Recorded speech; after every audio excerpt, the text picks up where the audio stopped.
खुलुमबाय बेयो बड'लेण्ड इंखं टेलिभिजन दिनै 21 मे 2022 शनिबार खालि सानसेनि बरादखौ नोंथांमोननि खाथियाव लाबोदों आं सदानन्द दैमारिया।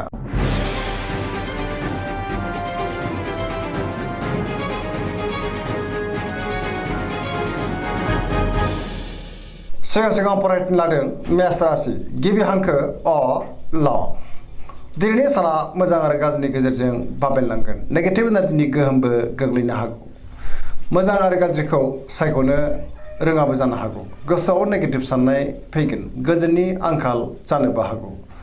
गुबुननि थाखाय नाङा फाङा जेंनायाव गोग्लैनांनोबो हागौ। सांग्रां जानाया गाहाम। गोसोखौ दिनै जोबोर गुलुं गुजुं मोनगोन। मावनो लानाय खामानिखौ मावफुंनो गोब्राब जागोन। गोसोनि साननायफ्रा जाफुंनाय नङा आरो देबारनांगोन। देहाया मोजाङै थागोन। रांखावरियाव बारा मोजां नङा। खरसाया बांगोन। बेफार फालांगियाव बारा मोजां नङा। गोबां खहा जानांनोबो हागौ। समाजाव मान मोनगोन। न'खराव अननानै फैगोन। लाइमोनफ्रा जोबोर आला खाला जागोन। धोरोमारि बिथिङाव नाथाय गोसो दुंखांगोन।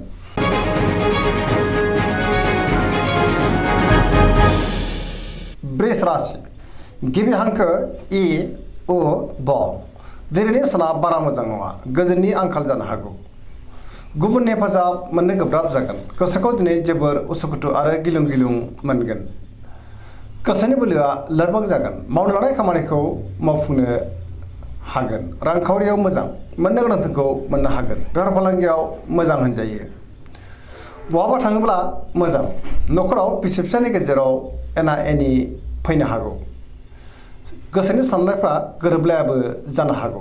सोरनिबा सायाव खुद्रिनोबो हागौ। देहाया मोजां थागोन। सेंग्रा सिख्लाफ्रा जोबोर आला खाला जागोन। बहानिफ्रायबा हरखाबै गाज्रि खौरांबो फैनो हागौ। फरायसाफोरा दिनै फरायनायाव गोसो दुंखांगोन आरो मोजां फिथाइ मोनगोन। नेगेटिभ एनार्जिनि गोहोम गोग्लैनो हागौ।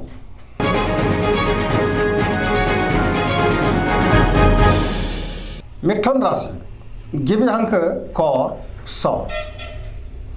दिनैनि साना बारा मोजां नङा। गोसोखौ दिनै जोबोर गुलाय गुजाय मोनगोन। नेगेटिभ एनार्जिनि गोहोमबो गोग्लैनो हागौ। न'खराव बिसि फिसायनि गेजेराव अननानै फैगोन। बिदा फंबायजों मोजां सोमोन्दो थागोन। बिमा बिफानि अननाय आरो बोरखौ मोनगोन। बहानिफ्रायबा गाज्रि खौरां फैनोबो हागौ। गोसोनि साननायफ्रा देबर नांनोबो हागौ। गोसोखौ दिनै जोबोर उसुखुथु मोनगोन। मावनो लानाय खामानिखौ मावफुंनो हागोन। देहाया मोजाङै थागोन। रांखावरियाव मोजां। बेफार फालांगियावबो मोजां होनजायो। आयाबो बांगोन। न'खराव सोरबा आलासि फैनोबो हागौ। समाजाव मान मोनगोन। गुबुननि हेफाजाबखौ मोननो हागोन। बहाबा थांनो एबा दावबायहैनो खाबुबो मोननो हागौ। नाथाय अब्लाबो गियाननि आंखाल जानो हागौ। लाइमोनफोरनि गोसोआ दिनै जोबोर रमान्टिक जागोन। फरायसाफ्रा फरायनायाव गोसो दुंखांगोन आरो मोजां फिथाइ मोनगोन।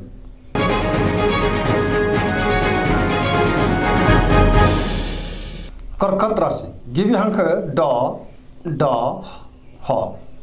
दिनैनि साना बारा मोजां नङा। गोसोखौ दिनै जोबोर उसुखुथु मोनगोन। गुबुननि थाखाय गोबां खस्थ' मोनदांनोबो हागौ। मावनो लानाय खामानिखौ मावफुंनो हागोन। रांखावरियाव बारा मोजां नङा। बेफार फालांगियाव बारा मोजां नङा। गोबां खहा जानांनो हागौ।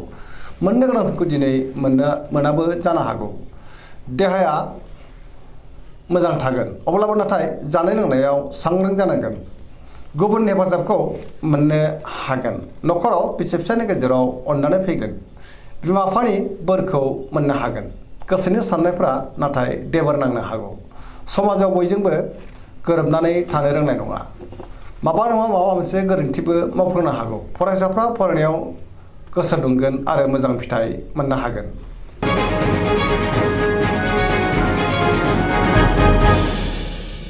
सिंह राशि गिबि हांखो म थ। दिनैनि साना जोबोर मोजां। नाथाय अब्लाबो बहाबा लामा हान्थियोब्ला सांग्रां जानाया गाहाम। जाब्रबथायनि आसाबो दङ। बयजोंबो गोरोबनो रोंगोन। गियाननि आंखाल जानाय नङा। गोसोखौ दिनै जोबोर गोजोननायबो मोनगोन। सोरबा गोजाम लोगोजों बहाबा लोगो मोनज्लायनो हागौ। मावनो लानाय खामानिखौ थि समावनो आरो गोरलैयैनो मावफुंनोबो हागोन। लाइमोनफोरनि गोसोआ दिनै जोबोर रमान्टिकबो जागोन। रांखावरियाव दिनै जोबोर मोजां। गोबां धोन आरजिनो हागोन। बेफार फालांगियाव जोबोर मोजां मुलाम्फा मोनगोन। आयाबो बांगोन। न'खराव दिनै बिसि फिसायनि गेजेराव अननानै फैगोन। गोसोनि बोलोआ बांगोन समाजाव बयजोंबो अनसायनाय नाराजि गुबुननि हांखो बाहागोन सेंग्रा सिख्लाफ्रा दिनै साना जोबोर मोजां गोसोखौ दिनै जोबोर गोजोननाय दिनै जेरावबो गोसो गुदुं जागोन गोसोआव पजिटिभ साननाय फैगोन गोथों आरो गोग्गो साननो रोंगोन गियाननि आंखाल जानाय नङा मोनफ्रोम खामानिखौनो दिनै हांखो मोजाङैनो मावफुंलांनो दिनै साना जोबोर मोजां गुबुननि थाखाय जोबोर गोजोननाय गोबां मोजां खामानि मावनानै गोसोनोबो हागोन रांखावरियाव दिनै जोबोर गोसोआव पजिटिभ साननाय फैगोन जोबोर गोथों आरो गोग्गो आयाबो गियाननि आंखाल गोदान सुबुंजों बहाबा लोगो मोनलायनो हागौ आरो मोजाङैनो जानो हागौ न'खराव अनलायनाय फैगोन गुबुननि थाखाय दिनै फरायनायाव मोजां खामानि मावनानै आरो मोजां हायो रांखावरियाव दिनै जोबोर मोजां खुसिनि आंखाल जानाय नङा सेंग्रा सिख्लाफोरा गोसोखौ दिनै जोबोर गोदान सुबुंजों बहाबा समाजाव गोबां मान मोननो हागोन देहायाबो मोजाङैनो न'खराव गोसोनि बोलोआ फरायसाफ्रा गोसोनि साननायफ्रा जाफुंगोन आरो मोजां फिथाइ मोनगोन खुसिनि पजिटिभ एनार्जिनि गोहोमबो सेंग्रा सिख्लाफोरा गोसोखौ दिनै जोबोर रमान्टिक मोनगोन समाजाव गोबां मान मोननो हागोन देहायाबो मोजाङैनो थागोन गोसोनि बोलोआ बांगोन गोसोनि साननायफ्रा जाफुंनो हागौ पजिटिभ एनार्जिनि गोहोमबो गोग्लैगोन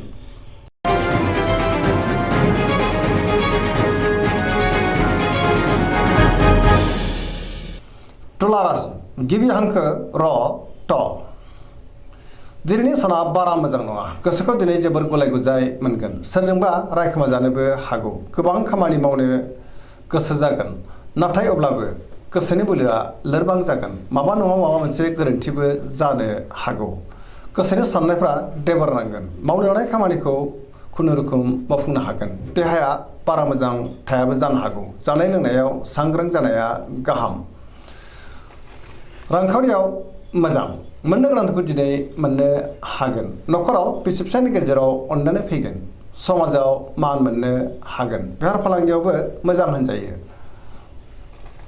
फरायसाफ्रा फरायनायाव गोसो दुंखांगोन आरो मोजां फिथाइ मोनगोन लाइमोनफोरनि गोसोआ दिनै जोबोर आला खाला जागोन नेगेटिभ एनार्जिनि गोहोमबो गोग्लैनो हागौ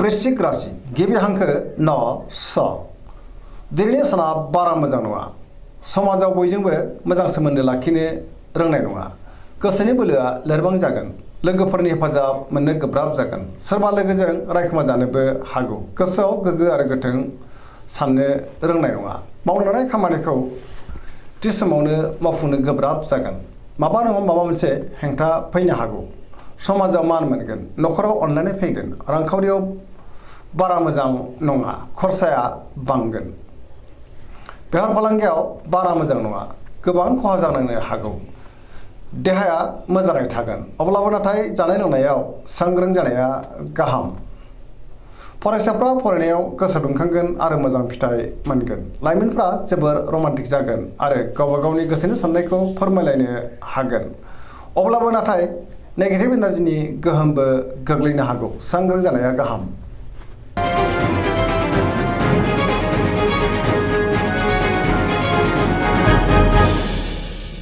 धनु राशि गिबि हांखो ढ फ भ दिनैनि साना बारा मोजां नङा गोसोखौ दिनै जोबोर उसुखुथु मोनगोन गुबुननि हेफाजाब मोननाय नङा गोसोआव नेगेटिभ साननाय फैगोन नेगेटिभ एनार्जिनि गोहोमबो गोग्लैनो हागौ सोरजोंबा गाज्रि मोनजागोन आरो रायखोमा जानोबो हागौ गोसोनि बोलोआ लोरबां जागोन धोरोमारि बिथिङाव नाथाय गोसो दुंखांगोन मावनो लानाय खामानिखौ थि समावनो मावफुंनो गोब्राब जागोन माबा नङा माबा मोनसे हेंथा नुजानो हागौ रांखावरियाव मोजां नाथाय अब्लाबो खरसायाबो बांगोन बेफार फालांगियाव मोजां होनजायो देहाया दिनै मोजाङै थागोन न'खराव अनलायनाय फैगोन बिमा बिफानि अननाय आरो बोरखौ मोननो हागोन गुबुना खहा खालामनो नाजागोन सांग्रां जानाया गाहाम लाइमोनफोरनि गोसोआ दिनै जोबोर आला खाला जागोन फरायसाफ्रा फरायनायाव गोसो दुंखांगोन आरो मोजां फिथाइ मोननो हागोन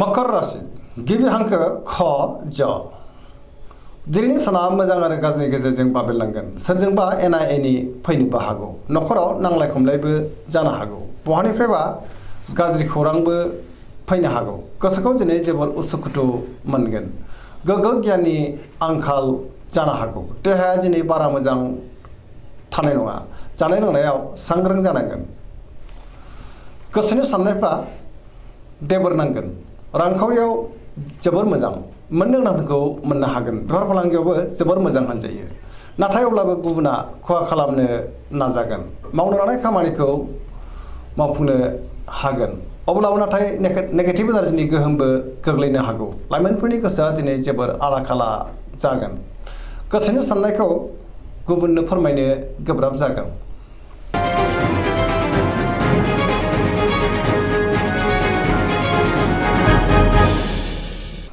कुम्भ राशि गिबि हांखो ग स दिनैनि साना जोबोर मोजां गोसोनि बोलोआ बांगोन सोरजोंबा बाख्नाय जानोबो हागौ गोसोखौ दिनै जोबोर गोजोननाय मोनगोन मावनो लानाय खामानिखौ थि समावनो आरो गोरलैयैनो मावफुंनो हागोन बहानिफ्रायबा हरखाबै मोजां खौरां फैनोबो हागौ समाजावबो दिनै गोबां मान मोनगोन रांखावरियाव जोबोर मोजां गोबां धोन मोननो हागोन बेफार फालांगियावबो जोबोर मोजां मुलाम्फा मोनगोन आयाबो बांगोन देहाया दिनै मोजाङैनो थागोन न'खराव बिसि फिसानि गेजेराव अननानै फैगोन बिदा फंबायजों मोजां सोमोन्दो थागोन बिमा बिफानि अननाय आरिफोरखौ दिनै मोननो हागोन गोसोनि साननायफ्राबो मोगथाङाव जाफुंगोन सेंग्रा सिख्लाफ्रा जोबोर रमान्टिक जागोन आरो गावबा गावनि गोसोनि साननायफोरखौबो फोरमायलायनोबो हागोन पजिटिभ एनार्जिनि गोहोम गोग्लैनो हागौ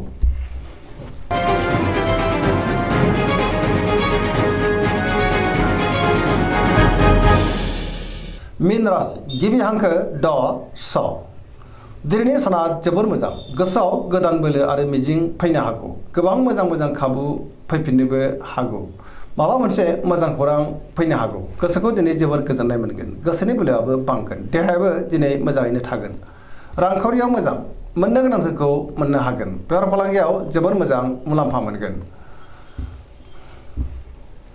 अब्लाबो नाथाय सांग्रां जानाया गाहाम सोरनिबा गाज्रि नोजोर गोग्लैनोबो हागौ गोसोआ जोबोर गोजोनगोन गोसोनि साननायखौ गुबुननो फोरमायनोबो हागोन पजिटिभ एनार्जिनि गोहोमबो गोग्लैगोन सरासनस्रायै दिनै साना जोबोर मोजां आरो मोजाङैनो बारग'लांगोन